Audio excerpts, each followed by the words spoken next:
Cher public, nous vous invitons à prendre place confortablement et à fermer la sonnerie de votre téléphone cellulaire. En cas d'incident, veuillez repérer les sorties de secours les plus près de vous. Bon divertissement. 1, 2, 1, 2. OK, c'est bon, on peut y aller. Sophie Durocher. Elle met en scène les arts, la culture et la société. Une représentation pas comme les autres. Sophie Durocher.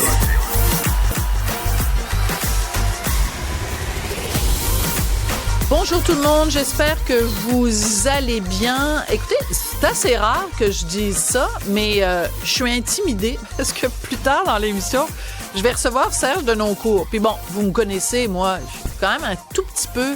Je suis comme une petite grande gueule. Hein, Cybèle, es-tu d'accord avec moi? Ah ben, peut-être même, j'irais jusqu'à dire une grande gueule. Ben, moi, je dirais que, mettons, OK, on s'entend, je suis une moyenne grande gueule, mais tu sais, Serge Denoncourt, c'est vraiment une grande gueule. C'est vrai que quand on le met dans l'équation, je là. dirais que lui, il arrive en haut de la liste. Tu sais, mettons que... Avec ton amie Denise. Avec mon amie, avec feu mon amie Denise. Puis, donc, il y en a quelques-uns comme ça au Québec. Et il n'y en a pas beaucoup. On peut les compter quand même sur le doigt d'une main. Et donc, plus tard dans l'émission, on va recevoir Serge Denoncourt parce que chaque fois qu'il ouvre la bouche, ça fait la une des journaux, comprends-tu? Là, c'est comme là, c'est prononcé sur le milieu culturel. La semaine prochaine, ça va peut-être être le prix des bananes. Qui sait? Alors, j'ai très hâte de recevoir Serge Denoncourt parce que chaque fois que je le reçois, on a un énorme plaisir ensemble. Et moi, j'aime les grandes gueules, donc ça va être très sympathique un petit peu plus tard dans l'émission. Mais d'abord, on va commencer, on va aller rejoindre en Israël Myriam Azoghi Alibouas. Elle est directrice des missions pour CIJA, qui est le Centre consultatif des relations juives et israéliennes. Bonjour Myriam. Bonjour Sophie. Myriam, on s'est parlé, vous et moi, il y a quelques semaines de ça, quand on a commencé à parler de cessez-le-feu et d'échanges entre des otages israéliens détenus par le Hamas et des prisonniers palestiniens. Là, je voulais vous reparler aujourd'hui, Myriam, parce qu'on a vu des images très troublantes. On a vu des images d'otages israéliennes qui ont été libérées par le Hamas, mais des images révoltantes parce qu'elles sont entourées non seulement de terroristes du Hamas, mais de citoyens de Gaza qui leur crient après. C'est une scène de cohue. Je voulais savoir comment ces images-là ont été reçues en Israël. Écoutez, déjà, je suis ravie de savoir que vous avez pu avoir aussi ces images-là au Québec, parce que malheureusement, on en a déjà parlé, mais je trouve que les images de ce qui se passe vraiment ici n'arrivent souvent pas en dehors d'Israël. Et je peux vous dire qu'aujourd'hui, c'était, vous savez, quand on parle des sentiments mêlés, la confusion des sentiments, on est en plein dedans aujourd'hui, parce que là, aujourd'hui, on est content. On est heureux parce que on a retrouvé quand même 3 otages israéliens et 5 otages thaïlandais, qu'il faut non plus pas oublier. 5 otages thaïlandais qui travaillaient dans un des kibboutz et qui ont été enlevés alors qu'ils n'ont absolument rien à voir avec ce qui se passe ici. Et nos otages israéliens qui étaient des civils et une jeune soldate, mais il faut savoir que ces 5 soldates, donc ça aujourd'hui c'était la 5e qui est sortie, les 4 autres sont sortis samedi dernier, et que ces soldats-là, ce sont des soldats qui sont des observatrices, donc c'est-à-dire qui restent devant leur caméra et qui vérifient les satellites sur les caméras, qui ne sont pas armés, donc qui n'avaient aucun moyen de se défendre, parce qu'on dit soldats, oui, mais ce sont des soldats qui n'étaient pas armés justement. La nuance est importante. La nuance est très importante. Et qui n'ont pas eu les moyens de se défendre, et c'est les scènes que vous avez tous vues, j'espère, en tout cas, de ces filles qui étaient ensanglantées, dont la petite Nahama Levi, qui d'ailleurs habite dans ma ville, à Ra'anana, un petit peu au nord de Tel Aviv, dont le pantalon était ensanglanté et qui se faisait tirer par les cheveux pour entrer dans une jeep avec les gens du Hamas. Donc de ce côté-là, on est soulagé déjà d'avoir un petit peu plus d'otages qui rentrent à la maison, mais de l'autre côté, on a été absolument effrayés. Je pense qu'il n'y a pas d'autre mot pour dire ce qu'on a vu aujourd'hui. Effrayés, angoissés, inquiets et impuissants, parce que les images que nous avons vues, c'était les images de Al Jazeera, donc des médias du média qatari. Et il faut savoir qu'Israël n'avait aucun moyen de faire quoi que ce soit à ce qui se passait, parce que ça fait partie de l'entente. Aujourd'hui, il y avait deux sorties, deux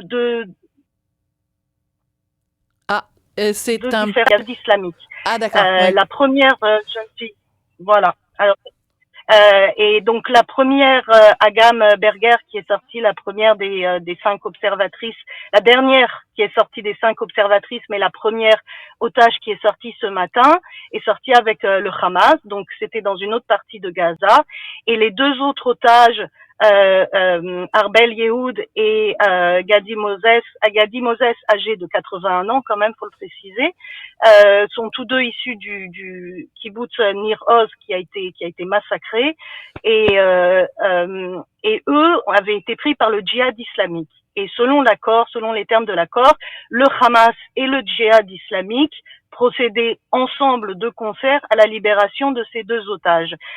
Et ça devait, parce qu'ils aiment beaucoup les effets de spectacle, et ça devait se faire devant la maison de Feu Ismaël, Yahya Sinwar, qui a été tué par Israël. Et on a vu une scène absolument effrayante, révoltante aussi, parce que il faut savoir quand même qu'il y a des gens, et je vois encore que au Québec, je vois qu'il y a encore des gens qui nous accusent de génocide, et ce qu'on voit là, ce sont des civils bien portants déjà, donc pour des génocidés, je pense qu'on va repasser là, tous ceux qui nous ont rebattu les oreilles avec le génocide, je pense que là on peut voir que il y a pas eu de génocide, là les images parlent d'elles-mêmes, et avec une foule déchaînée, que même les terroristes du Hamas et du djihad islamique, vous savez, c'est ceux qui ressemblent un peu à des tortues ninja, avec leurs bandeaux, qui avaient peine à contenir la foule déchaînée qui voulait du sang. Oui. Et on voyait le moment où ça allait se terminer en lynchage, et on était complètement impuissants. Tout le monde regardait, alors soit sur la place des otages avec des écrans géants, soit chacun. Moi, j'étais dans mon bureau, je regardais ça sur mon écran. On était tous pétrifiés. Aujourd'hui, je dois vous avouer que j'ai pas bien travaillé parce qu'on était tous pétrifiés à regarder ces images avec une impuissance. Et puis c'est surtout que ça nous dit, mais quand on nous parle des Gazaouis, mais ces scènes de violence, de pure violence, de pure haine, de gens qui voulaient lyncher un vieux monsieur de 81 ans et une jeune femme de 29 ans, c'est effrayant. C'est effrayant pour la suite. C'est effrayant à tous les niveaux. Voilà. Donc c'est énormément d'émotions. Voilà. Alors, on voit en ce moment, au moment où je vous parle, mes collègues Jean-Philippe et André Sylvain ont retrouvé d'autres images où on voit donc cette jeune femme qui a l'air, mais terrifiée. Elle est terrorisée. Elle est entourée donc de ces terroristes du Hamas et on les voit. Ce ne sont que des hommes, hein. On voit des hommes, des Gazaouis, des citoyens palestiniens qui lui hurle des choses et elle est au bord de la crise de nerfs. Et en effet, on se dit, s'il n'y avait pas ce rempart d'hommes du Hamas, quel traitement la foule lui ferait? Est-ce qu'il la frapperait? On a de la difficulté, je vous avoue, comme quelqu'un de l'extérieur, de regarder ces images-là en disant, mais ils l'ont détenue en otage depuis le 7 octobre. Elle a passé, 450 jours peut-être dans les tunnels à Gaza. Elle sort. Pouvez-vous au moins juste respecter ça? Non, il lui crie des horreurs. Je sais pas comment cette image-là. Puis moi, j'aimerais beaucoup que les féministes québécoises nous disent si elles voient pas là-dedans une certaine forme de masculinité toxique. Elles sont où les féministes québécoises pour dénoncer le patriarcat? Ah, tout d'un coup, elles sont aux abonnés absents. Hein, Myriam? Bah, ça fait 482 ou 483 jours qu'elles sont aux abonnés absents. Et puis là, je veux dire à vos auditeurs qu'il serait bien de lire votre livre parce que vous n'êtes pas israélienne, vous n'êtes pas juive, vous n'avez pas de parti pris et vous avez exactement décrit absolument la vérité de ce qui s'est passé et de cette honte. Vous savez, moi, je suis née dans les années 70, j'ai grandi dans le féminisme.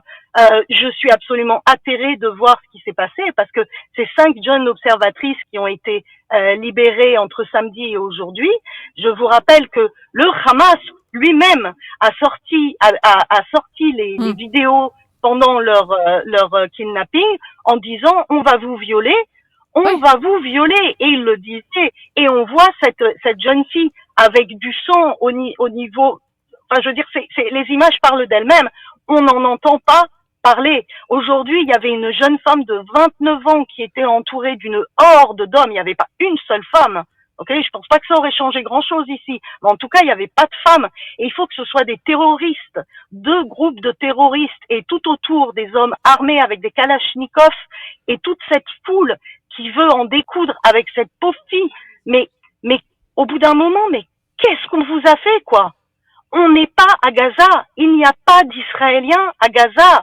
Est-ce que le monde va enfin comprendre que ce n'est pas une question de territoire? Vous savez, j'entends les gens qui nous disent la solution à 2 États. Mais on est tous, on voudrait bien tous, parce que en tant que sionistes, on veut bien que les autres aient aussi un État. Mais ils n'en veulent pas. La preuve en est, le 7 octobre, ça a tout changé de ce paradigme de soi-disant des 2 États. Mais vous le voyez bien, ces gens sont à Gaza. Gaza n'est pas sous occupation israélienne. Gaza s'est complètement désengagé. Gaza a retiré les propres soldats israéliens, ont retiré les familles juives manu militari de Gaza. Il n'y a plus un juif à Gaza, plus un Israélien, et il n'y a pas le blocus. Il est seulement avec Israël. Je vous rappelle que Gaza a aussi une frontière avec l'Égypte. Donc il n'y a pas de prison à ciel ouvert à Gaza. Ça n'est pas vrai. Et ces gens-là sont fournis en électricité et en eau par nous, gratuitement.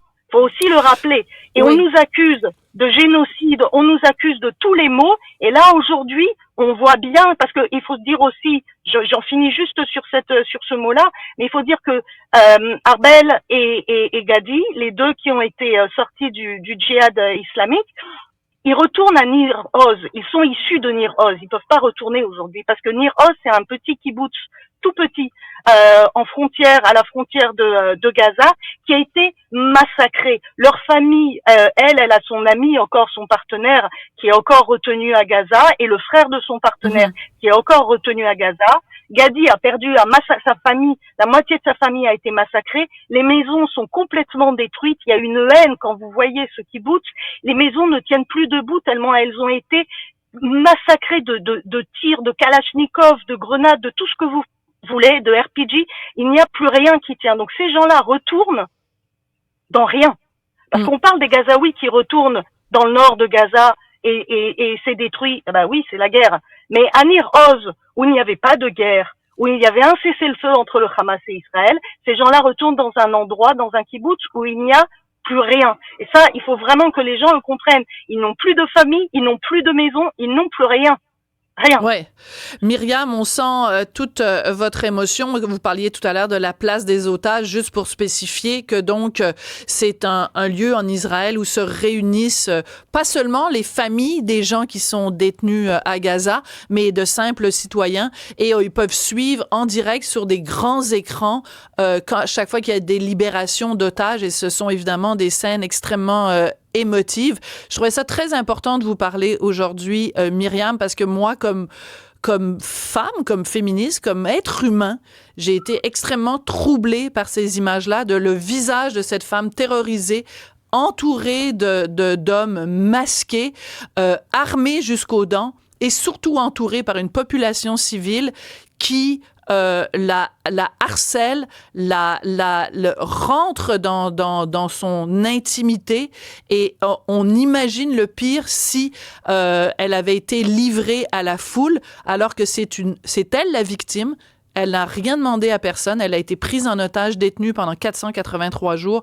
Je trouvais important de commencer l'émission avec vous. Myriam Azoghi Alboas, vous êtes directrice d'émission pour CIJA en Israël. Merci beaucoup. Bon courage. Merci infiniment, Sophie.